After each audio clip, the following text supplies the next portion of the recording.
नमस्ते, मेरा नाम है हिरनजीत चड्ढा। खोद दूंगा गड्ढा, क्योंकि कीड़े के गाड़ी चलाने से गिलहरी ईंट का काम नहीं करती, समझ रहे हो ना।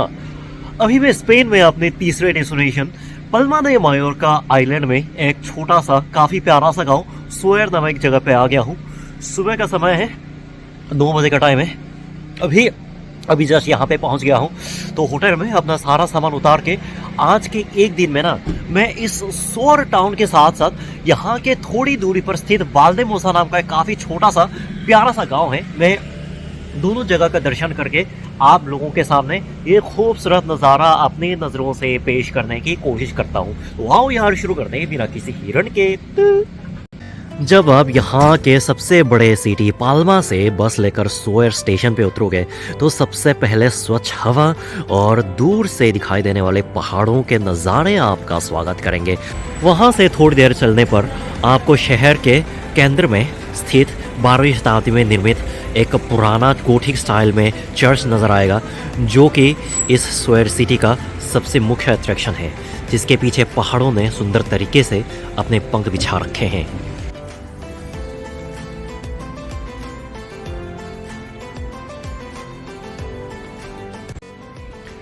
चर्च के सामने वाला ये एरिया स्पेन के आम जनता के मिलन स्थल के रूप में यानी एक प्लाजा के रूप में इस्तेमाल किया जाता है।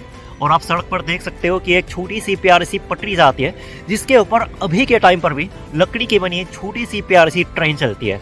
लेकिन उसके संचालन का एक नियमित समय होता है, यानी मुझे उस ट्रेन को कैप्चर करने के लिए सबसे पहले वो टाइम टेबल देखना पड़ेगा, फिर उसके हिसाब से यहाँ पर आकर उसका वीडियो बनाना पड़ेगा। दूर पहाड़ों के बैकग्राउंड पर स्थित इस छोटे से प्यारे से गांव की सुबह, हालांकि इतने ज़्यादा लोगों की भीड़ नहीं है, फिर भी कुछ लोग इस पल एक कप कॉफ़ी के साथ इस पल का आनंद लेते हुए दिखाई दे रहे हैं।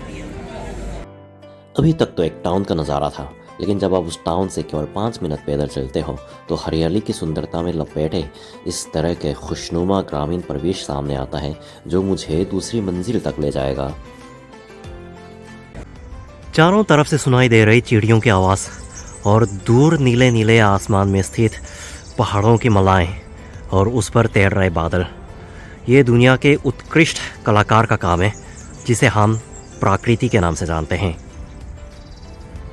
इस आइलैंड का मौसम और हवा इतने स्वच्छंद और खुशनुमा है कि बहुत सारे यूरोप के अलग अलग देशों के लोग अपनी सेवानिवृत्ति के बाद इस मयोर्का आइलैंड में बंगलो खरीदते हैं, ताकि ये लोग अपनी ज़िंदगी के दूसरे हाफ का टाइम यहीं पर बिता सकें।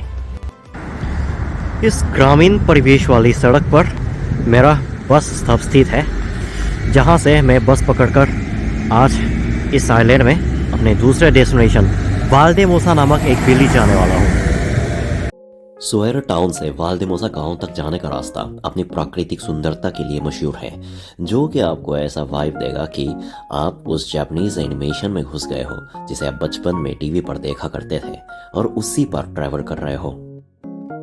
बस में 1 घंटा सफ़र करने के बाद फाइनली मैं वाल्देमोसा टाउन में पहुंच गया हूं। धूप की रोशनी से भरा एक काफ़ी छोटा सा शांत सा प्यारा सा गांव है।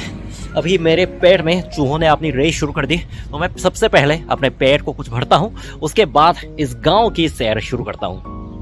पुराने ज़माने में इस इलाके में एक ज़मींदार मूसा नाम का व्यक्ति रहा करता था, जिसके नाम पर इस एरिया का नाम वाल्देमोसा पड़ा। चाहे हिंदुस्तान हो या स्पेन, ज़मींदार की कहानी तो एक जैसी है। जैसा कि अतीत के एक समय ज़मींदार इस पूरे एरिया को कब्जा करके इस पर अपना शासन चलाते थे, शायद उस ज़माने के याद दिलाने वाले कई सारे बंगलों और मकान इस वाल्देमोसा टाउन में स्थित हैं। स्पेन के हर एक सिटी की तरह यहाँ पर भी मोनेस्ट्री और चर्च दोनों मौजूद हैं, जिसके दर्शन के लिए मुझे इस टीले से थोड़ा ऊपर जाना पड़ेगा, जहाँ से सूरज की किरण ऐसे पड़ रही है जैसे जन्नत की रोशनी। मोनेस्ट्री एक ऐसी जगह है जहाँ पे क्रिश्चियन के संत लोग रहते हुए अपने गॉड के लिए प्रे करते हुए अपना जीवन समर्पित करते हैं, और इस जगह को जानबूझकर शहर से काफ़ी दूर इस तरह प्रकृति या पहाड़ों के बीचों बीच बनाया जाता है, ताकि उनके मन में किसी और प्रकार का विचार उत्पन्न ना हो। और जब उस मोनेस्ट्री से थोड़ा नीचे की तरफ आते हो तो ऐसा मस्त सा व्यू पॉइंट आपको मिल जाएगा, जहाँ से पूरे वाल्देमोसा गांव, उसके साथ साथ पीछे के पहाड़ और आसमान को भी इस कदर निहार सकते हो कि आपका मन पूरा भर जाए।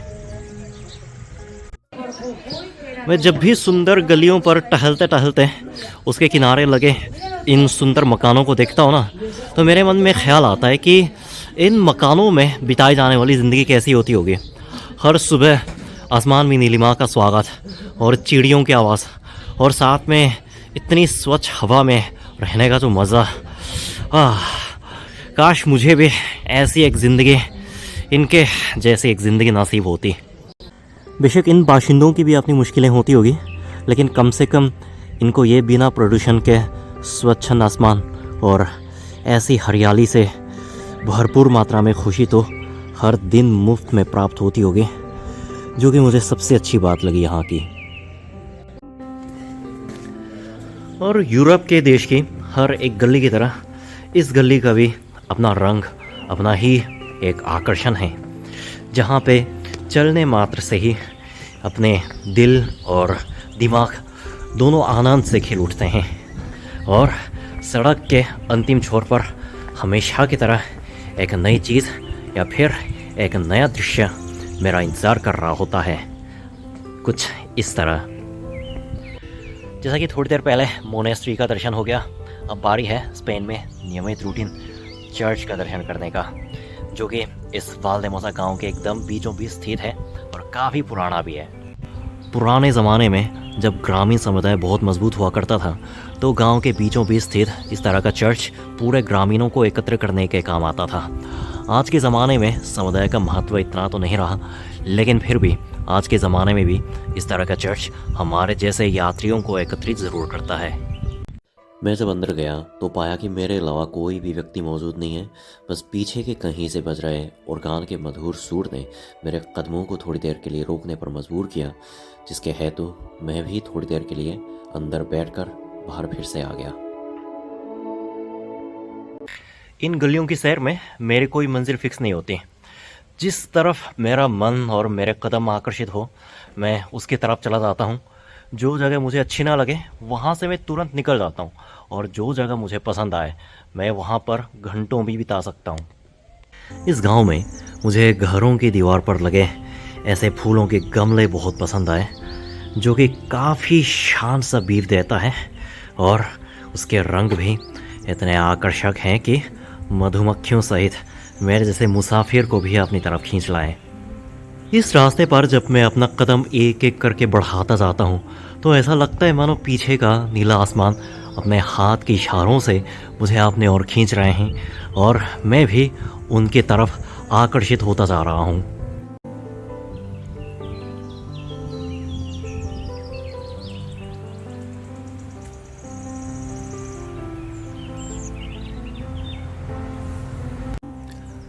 वैसे वाल्देमोसा का आकार इतना छोटा है कि अगर आप तेज़ी से चलते हो तो पूरे आधे घंटे में पूरे गांव का दर्शन कर लोगे, लेकिन मेरी मानो तो कम से कम इस स्वच्छ हवा में 1 या 2 घंटे ज़रूर बिताओ और अपने मन की गहराइयों से थोड़ा बात करने की कोशिश करो।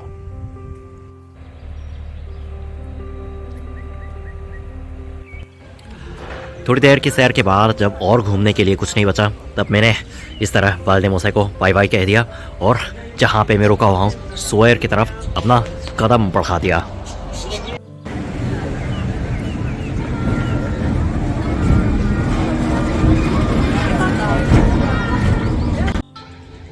बड़े सौभाग्य से मुझे उस लकड़ी की ट्रेन को चलते देखने का अवसर प्राप्त हुआ, और अभी दोपहर भी ख़त्म होने को है और मैं उस चर्च के सामने वाले पत्थर के कुर्सी पर बैठकर आज के दिन के बारे में दोहरे से सोचने की कोशिश कर रहा हूँ।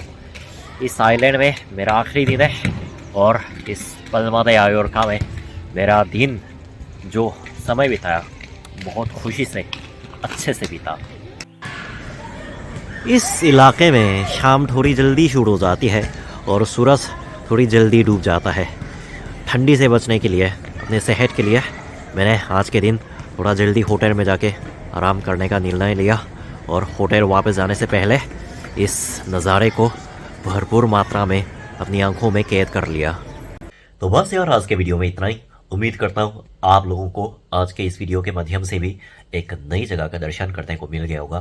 मैं वापस आऊँगा और मज़ेदार वीडियो के साथ। तब तक क्या करना है, सावधान रहो, सुरक्षित रहो, सीख एक को सबक सबको। जय भारत, जय साउथ कोरिया।